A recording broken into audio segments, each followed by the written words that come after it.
ನಮಸ್ಕಾರ ಸ್ನೇಹಿತರೆ, ನಾನು ಚಾಣಕ್ಯ ಚಾನಲ್ಗೆ ಸ್ವಾಗತ. ನಾವು ಕಥೆಗಳ ಮೂಲಕ ಇಂಗ್ಲಿಷ್ ಕಲಿಯುವ ಸರಣಿಯ 29ನೇ ದಿನದಲ್ಲಿದ್ದೇವೆ. ಇವತ್ತು ನಾವೆಲ್ಲರೂ ಕೇಳಿರುವ ಸತ್ಯವಂತ ಕಟ್ಟಿಗೆ ಕಡಿಯುವವನ ಕಥೆಯನ್ನು ಇಂಗ್ಲಿಷ್ನಲ್ಲಿ ಕಲಿಯೋಣ. ಈ ಕಥೆಯಲ್ಲಿ ಬರುವ ಹಾನೆಸ್ಟಿ, ಆಕ್ಸ್ ಮತ್ತು ರಿವಾರ್ಡ್ನಂತಹ ಪದಗಳು ನಿಮ್ಮ ಇಂಗ್ಲಿಷ್ ಜ್ಞಾನವನ್ನು ಹೆಚ್ಚಿಸುತ್ತವೆ. ಭಾಗ 1, ಕೊಡಲಿ ಕಳೆದು ಹೋದ ಸಂದರ್ಭ, ದ ಲಾಸ್ಟ್ ಆಕ್ಸ್. ಕಥೆಯ ಆರಂಭವನ್ನು ಇಂಗ್ಲಿಷ್ ಮತ್ತು ಕನ್ನಡದಲ್ಲಿ ಗಮನಿಸಿ. English. Once a wood cutter was cutting wood near a river. Kannada. ಒಂದು ಕಾಲದಲ್ಲಿ ಕಟ್ಟಿಗೆ ಕಡಿಯುವವನೊಬ್ಬ ನದಿಯ ದಡದಲ್ಲಿ ಕಟ್ಟಿಗೆ ಕಡಿಯುತ್ತಿದ್ದನು. ವುಡ್ ಕಟರ್ ಅಂದ್ರೆ ಕಟ್ಟಿಗೆ ಕಡಿಯುವವನು, ರಿವರ್ ಅಂದ್ರೆ ನದಿ. English. Suddenly his axe fell into the deep water. Kannada. ಹಠಾತ್ತನೆ ಅವನ ಕೊಡಲಿ ಆಳವಾದ ನೀರಿನಲ್ಲಿ ಬಿದ್ದಿತು. ಸಡನ್ಲಿ ಅಂದರೆ ಹಠಾತ್ತನೆ, ಆಕ್ಸ್ ಅಂದರೆ ಕೊಡಲಿ, ಡೀಪ್ ಅಂದರೆ ಆಳವಾದ. English. He started crying because he was very poor. Kannada. ಅವನು ಅಳಲು ಶುರು ಮಾಡಿದನು ಏಕೆಂದರೆ ಅವನು ತುಂಬಾ ಬಡವನಾಗಿದ್ದನು. ಪೂವರ್ ಅಂದರೆ ಬಡವ. ಭಾಗ 2, ದೇವತೆಯ ಪ್ರತ್ಯಕ್ಷ ಮತ್ತು ಪರೀಕ್ಷೆ, ದ ಟೆಸ್ಟ್. ನಂತರ ಏನಾಯಿತು ನೋಡಿ. ಇಂಗ್ಲಿಷ್.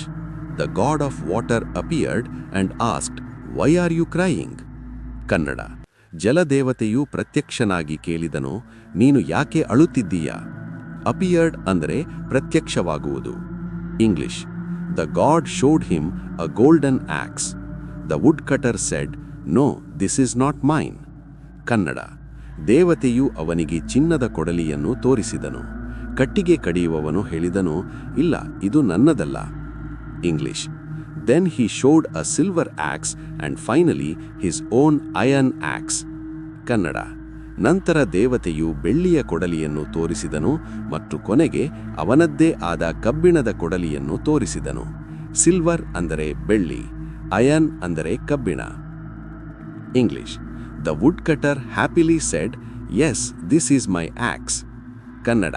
ಕಟ್ಟಿಗೆ ಕಡಿಯುವವನು ಸಂತೋಷದಿಂದ ಹೇಳಿದನು, ಹೌದು, ಇದು ನನ್ನ ಕೊಡಲಿ. ಭಾಗ 3, ನೀತಿ, ಮಾರಲ್ ಆಫ್ ದ ಸ್ಟೋರಿ. ಈ ಕಥೆಯ ಸಾರಾಂಶ ಮತ್ತು ನೀತಿ ಪಾಠ ಇಲ್ಲಿದೆ. English. Honesty is the best policy. Kannada. ಪ್ರಾಮಾಣಿಕತೆಯೇ ಅತ್ಯುತ್ತಮ ನೀತಿ.